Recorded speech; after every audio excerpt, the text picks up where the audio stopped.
Assalamualaikum warahmatullahi wabarakatuh.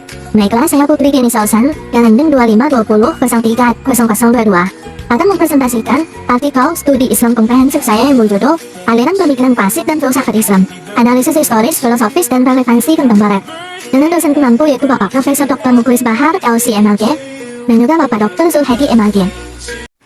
Bagian pertama dari artikel ini yaitu abstrak. Artikel ini bertujuan untuk menganalisis aliran pemikiran Islam klasik dan filsafat Islam secara historis dan filosofis, serta relevansinya pada masa kontemporer. Metodologi penelitian menggunakan metode studi perpustakaan atau library research dengan pendekatan kualitatif deskriptif. Tujuan kajian artikel untuk menganalisis tentang perkembangan ilmu kalam, filsafat Islam, kritik ulama ortodoks, dan relevansi pemikiran klasik tersebut pada zaman kontemporer. Hasil kajian menyimpulkan bahwa pada masa klasik terjadi perkembangan ilmu pengetahuan di bidang agama dan kebudayaan, di antaranya yaitu perkembangan ilmu kalam, filsafat Islam, dan adanya kritik dari ulama ortodoks.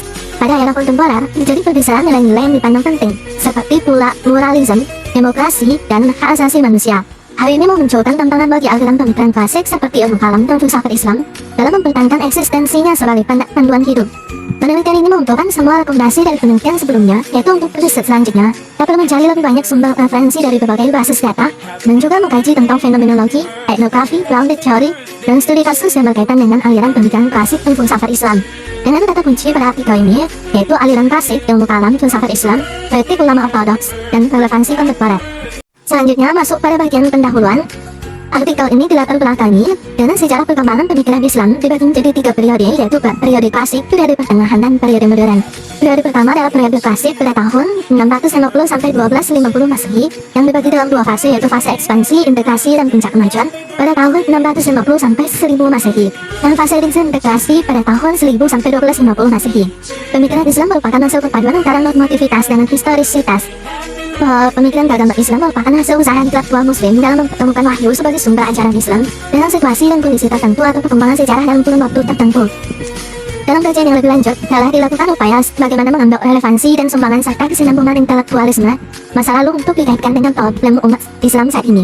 Pembaharuan atau modernisasi merupakan upaya masyarakat Islam melalui pikiran, aliran, gerakan, dan usaha untuk mengubah tahan, adat istiadat, dan sebagainya agar sesuai dengan suasana baru yang ditimbulkan oleh kemajuan ilmu dan teknologi. Penelitian terkait pemikiran Islam telah diteliti oleh beberapa peneliti, seperti Ma'dian Hayati misalnya. Dilakukan penelitian pada tahun 2019 yang berjudul Disiplin Keilmuan dalam Islam. Penelitian ini membahas mengenai hakikat dan kebenaran Tuhan dalam perspektif ilmu kalam, filsafat, dan tasawuf. Selanjutnya penelitian dari Fathur Rahman tahun 2023 yang berjudul Hubungan Ilmu Kalam, Ilmu Tasawuf, dan Filsafat beserta doktrin-doktrin berbagai aliran. Berdasarkan tinjauan terhadap penelitian terdahulu, penulis menemukan pembahasan integral dan komprehensif mengenai aliran pemikiran klasik dan filsafat Islam. Maka dalam penelitian ini, penulis akan mengkaji secara lebih komprehensif dan integral melalui judul Aliran Pemikiran Klasik dan Filsafat Islam, Analisis Historis, Filosofis, dan Relevansi Kontemporer. Kebaruan dari penelitian ini, kajian ini berupaya menjelaskan semua aspek dalam tujuan penelitian secara detail dan terperinci guna mengungkap khazanah pemikiran Islam yang luas dan komprehensif. Keterbatasan dari penelitian karena ketergantungan pada sumber pustaka dan literatur sekunder menyebabkan teman-teman utamanya bersifat teoritis tanpa validasi empiris, langsung melalui survei ke lapangan atau data berbasis kasus. Ketergantungan pada analisis doktrinal dan konseptual membatasi ruang lingkup penelitian pada teoritisasi normatif, sehingga implementasi praktis dan perspektif faktual berdasarkan fakta di lapangan kurang tereksplorasi. Penelitian selanjutnya yang menggabungkan data empiris seperti survei, wawancara, dan etnografi digital akan memperkaya kesimpulan dan memberikan bukti yang lebih kuat tentang bagaimana aliran pemikiran Islam klasik dan fusi. Penelitian ini mengangkat beberapa pertanyaan yang akan diteliti dalam penelitian. Yang pertama itu ada bagaimana perkembangan ilmu kalam, seperti aliran Mu'tazilah, Hasyariyah, dan Maturidiyah. Kemudian bagaimana perkembangan filsafat Islam, filosof muslim yang terkenal seperti Al-Kindi, Al-Farabi, Ibn Sina, dan Ibn Rushd.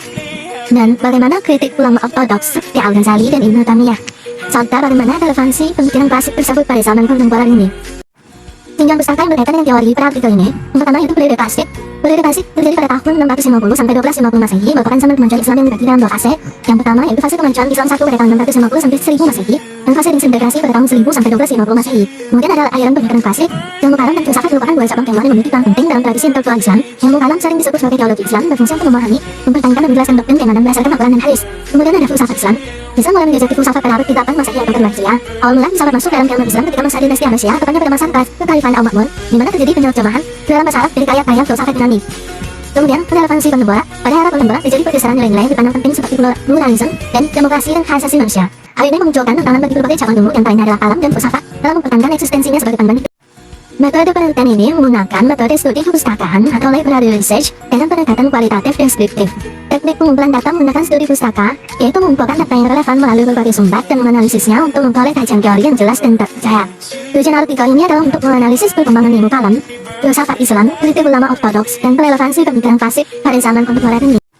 Masuk kepada hasil dan pembahasan. Yang pertama, perkembangan ilmu kalam.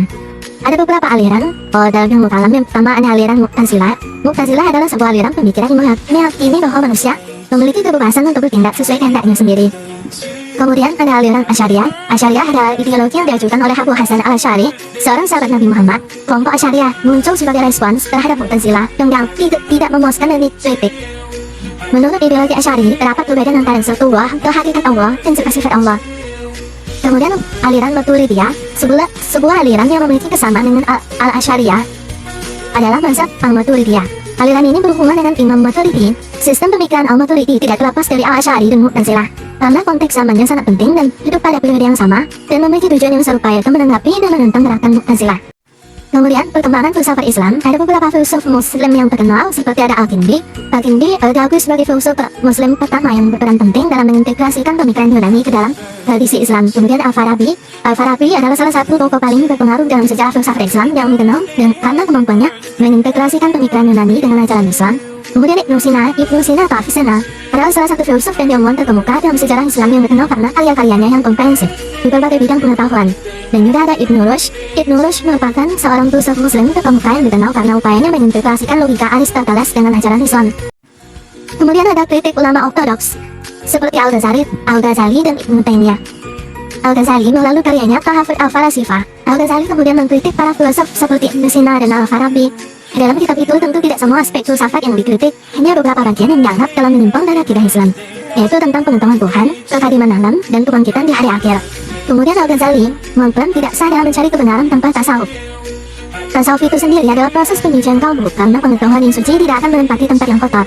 Menurutnya, kau memang mampu mencapai pengetahuan duniawi, tapi tidak sepenuhnya terhadap pengetahuan metafisik.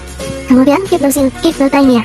Ibnu Taimiyah sebenarnya ingin menunjukkan kapsul dan ide-ide filosofis yang pada zamannya telah diterima secara luas sebagai kebenaran. Ibnu Taimiyah tidak memiliki keraguan tentang kebenaran Islam, tetapi dia menggunakan metode skeptis untuk merusak sistem kepercayaan dan taktik yang berlaku, yang dalam pandangannya merupakan semacam kemusyrikan, bahkan jika itu menyamar sebagai Islam. Dan yang terakhir yaitu studi kasus kontemporer yang berkaitan dengan ilmu kalam.